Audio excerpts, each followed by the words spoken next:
నమస్తే.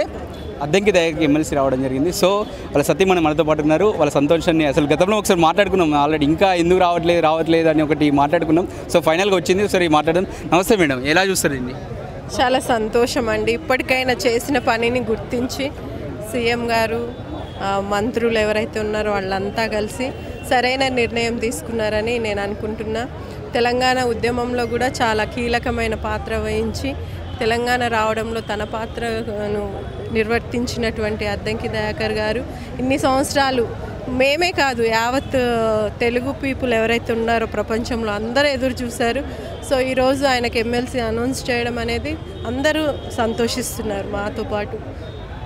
రేవంత్ రెడ్డి గారి మీద మీరు చాలామంది ఎందుకు రావట్లేదు, లేదు ఇంకా ఎందుకు మాట్లాడలేరు, బయటకు వచ్చారన్నారు. కానీ రేవంత్ రెడ్డి గారి పైన మాకు నమ్మకం ఉందని మీరు చెప్పడం జరిగింది. మీరు ఇప్పుడు రేవంత్ రెడ్డి గారికి ఏం చెప్తారు? థ్యాంక్ యూ సో మచ్ అన్న. మా వారికి ఇప్పుడైనా ఆయన కష్టానికి తగ్గట్టు మీరు ఎమ్మెల్సీ ఇవ్వడం అనేది చాలా సంతోషకరమైన విషయము. ఎందుకంటే పని కష్టం చేసిన వాడిని గుర్తించడం అనేది ఒక లీడర్ క్వాలిటీ.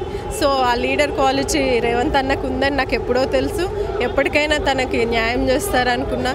ఈరోజు ఆయనకి న్యాయం చేయడం వల్ల సామాన్య కార్యకర్తలకు కూడా పనిచేస్తే మనకు ఫలితం ఉంటుందనే ఒక హోప్ కూడా తను ఇవ్వడం అనేది చాలా సంతోషకరమైన విషయం.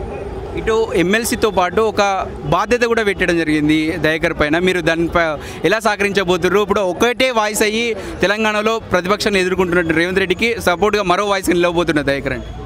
జోడెద్దుల్లాగా ఉంటుంది. ఎందుకంటే ఒకరే అంటే పాపం తనని తాను ఎప్పుడూ ప్రొటెక్ట్ చేసుకోవడం అనేది అంత బాగుండదు. కొన్ని విషయాలు తనే డైరెక్ట్గా కూడా ఫేస్ చేయడం అనేది కొంచెం ఎంబ్రాసింగ్గా. ప్రతి వాయిస్ని గతంలో టీపీసీసీగా రేవంత్ ఉన్నప్పుడు కూడా తన వాయిస్గా రేవంత్ వాయిస్గా కూడా దయాకర్ వినిపించినట్టు, ఇప్పుడు కూడా సీఎం వాయిస్గా మళ్ళొకసారి అంటే ప్రతిపక్షాలను ఎదుర్కోవడంలో ఉపయోగపడుతుంటారా?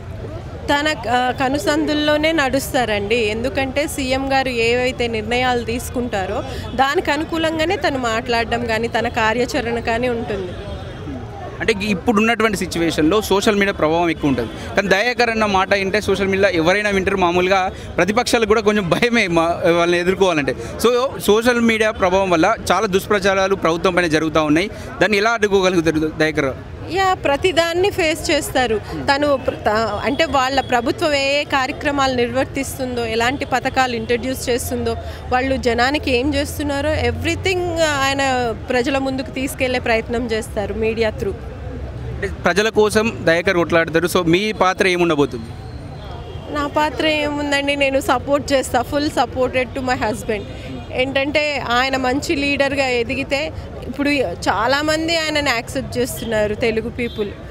ఆయనకి నేను సహకరించడమే ప్రస్తుతం నా కర్తవ్యం అనుకుంటున్నా.